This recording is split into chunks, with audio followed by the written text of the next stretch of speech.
வாங்களே என் தங்கமான செல்லக்குட்டிகளா, உங்க அவ்வை பாட்டி வந்திருக்கேன். இன்னைக்கு உங்களுக்கு ஒரு சூப்பர் ரகசியம் சொல்லப் போறேன். அதுதான் இயல்வது கரவேல். அது என்னடா கண்ணுங்களா அது? இயல்வதுன்னா உன்னால முடிஞ்சது, கரவேல்னா மறைக்காதேன்னு அர்த்தம். ஒரு குட்டி கதை சொல்லட்டுமா? ஒரு ஊர்ல ரவின்னு ஒரு பையன் இருந்தான். அவன்கிட்ட நிறைய கலர் பென்சில் இருந்தது. ஆனா மத்த பசங்க கேட்டா மட்டும், இல்லையே என்கிட்ட 2 தான் இருக்குன்னு பொய் சொல்லி ஒளிச்சு வச்சுப்பான். அவன்கிட்ட இருந்தும் மத்தவங்களுக்கு தர மனசு வராது. ஒரு நாள் ரவி ஸ்கூல்ல உட்கார்ந்து ஒரு அழகான பூ வரைஞ்சிட்டு இருந்தான். அப்போ அவனுக்கு பிடிச்ச அந்த சிவப்பு கலர் பென்சில் திடீர்னு உடைஞ்சு போச்சு. அவன்கிட்ட ஷார்ப்னர் இல்ல. பக்கத்துல இருந்த கவிதா கிட்ட ஷார்ப்னர் இருந்தது.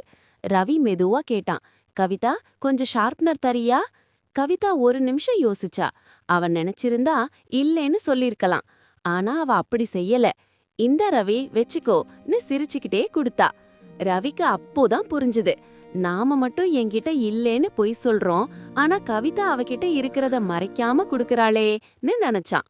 உடனே ரவி தன் பேக்ல ஒளிச்சு வச்சிருந்த எல்லா கலர் பென்சிலையும் வெளியே எடுத்தான். யாரெல்லாம் வரையணுமோ என்கிட்ட இருக்கிற கலர்ஸை எடுத்துக்கோங்கன்னு எல்லாருக்கும் கொடுத்தான். அன்னைக்கு எல்லாரும் சேர்ந்து வரைஞ்ச ஓவியம் எப்படி இருந்தது தெரியுமா? வானவில் மாதிரி அவ்வளவு அழகா இருந்தது.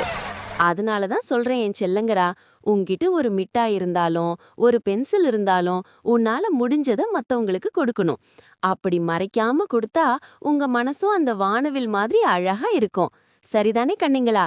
என்னோடு சேர்ந்து சொல்லுங்க பாப்போம். இயல்வது கரவேல். சுட்டீஸ் சுடர். வீட்டு சுட்டீஸுக்கு அறிவு சுடர்.